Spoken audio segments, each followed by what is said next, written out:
Welcome back to the Faith Focus Network, where we delve into the depths of our Catholic faith, uncovering the richness and beauty that lies within. I'm Daniela Bezant, and today we're exploring a profound and timely topic: Pope Francis's call to cultivate a culture of encounter, especially with those we have ideological differences with. This concept has not only deepened my understanding of Catholicism, but it's transformed the way I interact with others. To share a bit about my journey, I'm currently attending St. Paul's University Catholic Leadership Program through the Catholic Women's Foundation. This program's been instrumental in shaping my approach to leadership, particularly in cultivating listening skills. I used to be the kind of person who listened just enough to plan my rebuttal, but now my perspective has shifted significantly. Pope Francis has often spoken about the need for a culture of encounter, but what does this mean? Well, essentially, it's about truly listening to others, understanding their perspectives, and engaging with them respectfully, even when we disagree. And this idea is rooted in the Christian principle of seeing Christ in every person we meet. One of the most transformative aspects of my leadership course has been learning to listen deeply. Previously, as I mentioned, my listening was often a prelude to formulating a counter-argument. Now I find myself more present and thoughtful in conversations. This change has not only enriched my interactions, but has also brought a sense of peace and understanding. Let me share a personal story. There's someone in my social circle who's a self-described far-left communist, which is a stark contrast to my right-wing tendencies. Initially, our conversations were limited to safe topics like music and weather. But recently, I decided to put Pope Francis's teaching into practice and engage in a deeper conversation about our differing political views. I told him, you can be safe talking to me about stuff even though I'm a right-winger, because I don't want to exist in an echo chamber. I want to talk to people who think differently than I do. And he was startled by that. I don't think he's ever met a right-winger that was willing to have that conversation and really listen to him. And to my surprise, we ended up having an intellectually stimulating exchange. As a matter of fact, one of our friends that overheard our conversation texted me today and said, "Let's organize a debate. I want to hear you guys talk some more. That was awesome." Now, neither of us changed our core beliefs, but I think we both walked away with a newfound respect for each other.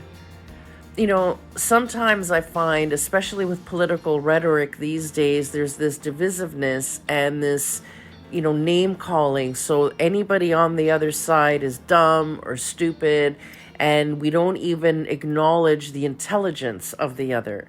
And both sides are guilty of this. And I feel like last night's encounter allowed us both to, transcend that fallacy. So we can look at each other and think they believe differently, not they are dumb because they believe differently. I can say he's a communist, but he's a very intelligent man. And he will say Daniela's a right-winger, but a smart one, right? And we're both open to each other and not defensive, which allows us to maybe help not change each other's beliefs, but allow a deeper perspective. And even maybe helping us affirm our own beliefs, but with a different perspective. This experience taught me that it's possible to have meaningful discussions without getting defensive or emotional, by truly listening. When you're truly listening, you can find common ground and at least appreciate the intelligence and reasoning behind those differing viewpoints. This shift in how I approach difficult conversations extends beyond personal interactions. In professional settings, particularly in my role in a politically appointed position, I've encountered individuals with challenging personalities. Often, these are the people driving significant community initiatives.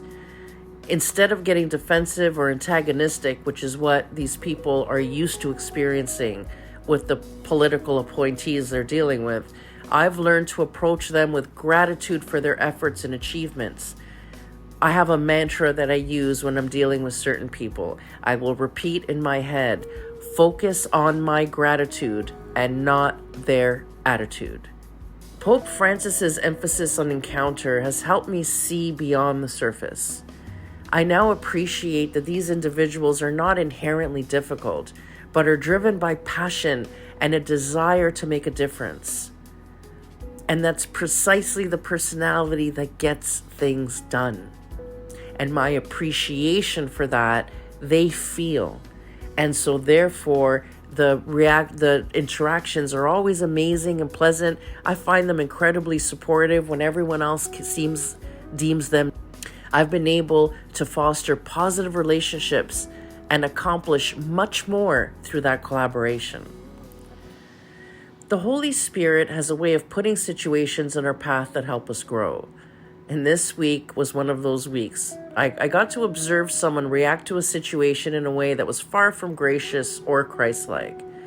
This behavior was directed at a senior citizen, and so it was really startling when I saw it, and it was a stark reminder of how not to handle conflict. It was a learning moment for me, allowing me to witness the impact of negative behavior without being directly involved. Observing without judgment is a nuanced skill. It's about recognizing what doesn't work, not to condemn others, but to refine our own behavior. And that's what happened when I was watching the encounters this week that were unpleasant, antagonistic, or difficult. I looked at the people behind that behavior and how that was a ripple that was like the undercurrent of their entire life. That introspection ties into a previous episode where I discussed reclaiming the sacred feminine and the importance of self-analysis. So through this process, I've been learning to discern which aspects of my personality are actually divinely inspired versus coping mechanisms from past or early conflicts. This week, witnessing combative behavior in others prompted that deeper introspection about my own tendencies. As I grow spiritually, I'm learning to be less enamored with my combative nature and more willing to embrace humility. And it's not about weakening my principles, but it is about transforming how I engage with the world, making it a more gentle experience for myself and for every person I encounter. Cultivating humility helps me offer grace to those who might be difficult for others. It makes me a better leader and a better person. Recently, when I was witnessing someone take pride in their unnecessary combativeness, and especially directed at a senior whose life was far from joyful, I realized that a different, more compassionate approach could have infused that moment with love and understanding, which I think is the very essence of what Pope Francis is trying to teach us, if only we'd listen. Every moment of our existence offers us a choice. Are we going to infuse the world with love or fear, graciousness or hardness, benevolence or malevolence? Pope Francis's call to a culture of encounter is about making those choices wisely, with an open heart and a listening ear. Thank you for joining me on this journey of understanding transformation. I hope this episode has inspired you to cultivate a culture of encounter in your own life. Remember, by truly listening and engaging with others, we can build bridges and foster deeper connections, even with those we disagree with. Let's start humanizing one another instead of demonizing one another. If you enjoyed this episode, please subscribe to Faith Focus Network, and don't forget to hit that bell icon so you never miss an update. And please leave us a comment. We'd love your suggestions or questions for other episodes to cover. It really helps us when you do. Until next time, may we all strive to encounter others with the love and compassion of Christ. May God bless you and keep your faith alive.